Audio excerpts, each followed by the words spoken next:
હાલો friends, આજે આપણે બનાવીશું ઘઉંના લોટમાંથી માલપુડાની રેસીપી. તેના માટે આપણે એક વાટકો ભરી અને ઘઉંનો લોટ લીધો છે. જે આપણે રોટલી બનાવતા હોય તે જ લોટ મેં લીધો છે અને લોટને મેં સાળીને લીધો છે. આપણે 5 ચમચી ભરી અને દેશી ગોળ લીધો છે. 4 થી 5 આપણે કાળા મેરી લીધા હતા અને મેરીને આપણે આ રીતે આખા પાકા જ ખાંડી લીધા છે. અડધી ચમચી જેટલી આપણે વરિયાળી લીધી છે અને વરિયાળીને પણ આ રીતે આપણે આખા પાકે ખાંડી લીધી છે. સૌથી પહેલાં આપણે ગોળનું પાણી બનાવવાનું છે. તો આ રીતે એક વાસણ લઈ લેશું અને તેમાં આપણે ગોળ છે તેને નાખી દઈશું. હવે તેમાં અત્યારે આપણે 1 ગ્લાસ ભરી અને પાણી નાખી દઈશું. હવે આપણે ગોળને સારી રીતે મિક્સ કરી દેવાનો છે. અત્યારે આપણે થોડું પાણી લીધું છે, પછી આપણે જરૂર પડે પાણીની તો આપણે વધારે પણ નાખી શકીએ. તો ગોળને આપણે સારી રીતે મિક્સ કરી દેવાનો છે. આ રીતે દેશી ગોળ હોય તો પાણી સાથે સરસ રીતે મિક્સ થઈ જશે. ગોળને આપણે પાણીની સાથે સારી રીતે મિક્સ કરી દીધો છે. હવે આપણે એક વાસણ લઈ લેશું અને આ રીતે ગરણી લઈ લેવાની, કેમ કે ગોળનું પાણી છે તેને હંમેશા આ રીતે ગાળીને જ વાપરવાનું. હવે તેમાં આપણે કાળા મરીને નાખી દઈએ, સાથે આપણે વરિયાળીનો પાવડર પણ નાખી દઈશું. હવે તેમાં આપણે થોડો થોડો લોટ નાખતા જઈએ અને સારી રીતે મિક્સ કરતા જઈએ. તો આ રીતે થોડો થોડો લોટ નાખતા જઈએ અને તેને મિક્સ કરતું જવાનું, જેથી કરી લોટના ગાંઠા ન પડે. એક સાથે આપણે બધો લોટ નાખી દઈશું તો લોટના ગાંઠા બની જશે. તો આ રીતે થોડો થોડો લોટ નાખતા જાઉં અને તેને મિક્સ કરતા જાઉં.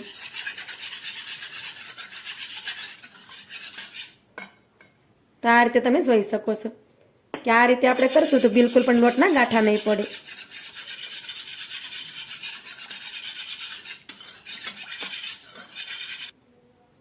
હવે આપણે બધો લોટ નાખી દઈએ અને સારી રીતે મિક્સ કરી દઈએ.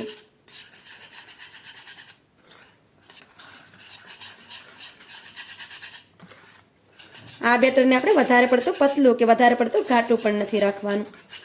આ બેટરને આપણે મીડિયમ ઠીક રાખવાનું છે. હવે આપણે થોડું પાણી નાખશું. તો આ રીતે આપણે જરૂર હોય તો પાણી આપણે સાદું પણ નાખી શકીએ. પહેલાં આપણે ગોળનું પાણી બનાવતા હોય ત્યારે આપણે થોડું પાણી ઓછું નાખવાનું. ત્યારે આપણે વધારે પાણી ગોળમાં નાખી દઈશું તો બેટર આપણું વધારે પતલું થઈ જશે. એટલે શરૂઆતમાં આપણે ઓછું પાણી નાખવાનું. તો આ રીતે મેં 1 ચમચી જેટલું પાણી પાછું નાખ્યું અને સારી રીતે મિક્સ કરી દેશું. તો આ રીતે બેટરને તમે જોઈ શકો છો કે બિલકુલ પણ તેમાં ગાંઠા નથી પડ્યા. અને આપણું બેટર કેવું છે તે પણ હું તમને ચમચીમાં લઈ અને દેખાડું. તો આ રીતે બેટર તમે જોઈ શકો છો કે બેટર છે તે આ રીતે લીબીનની ઘેડે પડે છે. તો આ બેટર આપણું એકદમ પરફેક્ટ છે.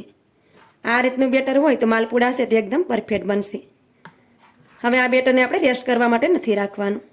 આમાંથી આપણે સીધા જ માલપુડા બનાવશું તો પણ માલપુડા છે તે એકદમ પરફેક્ટ જ બની જશે. તેના માટે મેં તેલને પણ ગરમ કરવા માટે રાખી દીધું છે. હવે આપણે માલપુડાને બનાવી લેશું. તેલ પણ આપણું સરસ રીતે ગરમ થઈ ગયું છે. હવે બેટરને આ રીતે હલાવી લેવાનું અને 1 ચમચી બેટર ભરી આપણે પેનમાં નાખી દઈએ. તો આ રીતે નાખી દેવાનું. હવે આપણે માલપુડાને થોડી વાર માટે સડવા દઈએ. માલપુડાને આપણે એક સાઈડમાં થોડી વાર માટે સડવા દીધો છે. પછી આ રીતે સીપીઓ લેવાનું અને માલપુડાને બીજી સાઈડમાં પલટાવી દેવાનું. હવે માલપુડાને આપણે સડવા દઈએ. માલપુડાને આપણે બંને સાઈડમાં ફેરવતા ગયા છે અને માલપુડાને તમે જોઈ શકો છો કે માલપુડાનો કલર પણ ચેન્જ થઈ ગયો છે. હવે તેને કાઢી લઈએ. તો માલપુડાને આ રીતે આપણે ઝારામાં જ કાઢી લેવાનું, જેથી કરી વધારાનું બધું તેલ નીકળી જાય. આ રીતે કરશું એટલે તેમાં રહેલું બધું તેલ નીકળી જશે. તો આ રીતે માલપુડાને તમે જોઈ શકો છો કે તેમાં રહેલું બધું તેલ નીકળી ગયું છે. હવે તેને થાળીમાં લઈ લઈએ. હવે આપણે બીજી વાર પણ માલપુડાને બનાવી લઈએ. તો બેટરને હલાવી લેવાનું. પછી આ રીતે બેટરને પેનમાં નાખી દેવાનું. હવે આપણે તેને પણ સડવા દઈએ. બીજી વાર પણ આપણે માલપુડાને થોડી વાર માટે સડવા દીધું છે. હવે તેને આપણે બીજી સાઈડમાં પલટાવી દઈએ. હવે માલપુડાને આપણે બીજી સાઈડમાં પણ સડવા દઈએ. બીજી વાર પણ આપણે માલપુડાને બંને સાઈડમાં ફેરવતા ગયા છે અને માલપુડાને તમે જોઈ શકો છો કે તેનો કલર પણ ચેન્જ થઈ ગયો છે. હવે તેને પણ આપણે કાઢી લઈએ. તો માલપુડાને આ રીતે ઝારામાં લઈ લેશું, જેથી કરી વધારાનું બધું તેલ નીકળી જાય. તો આ રીતે તમે જોઈ શકો છો કે માલપુડામાંથી બધું તેલ નીકળી ગયું છે. હવે આપણે તેને પણ થાળીમાં લઈ લઈએ. હવે આપણે આ જ રીતે બધા માલપુડાને બનાવી અને રેડી કરી લેશું. આ રીતે આપણે બધા માલપુડાને બનાવી અને રેડી કરી લીધા છે. માલપુડાને તમે જોઈ શકો છો કે તેમાં બિલકુલ પણ તેલ નથી રહેતું.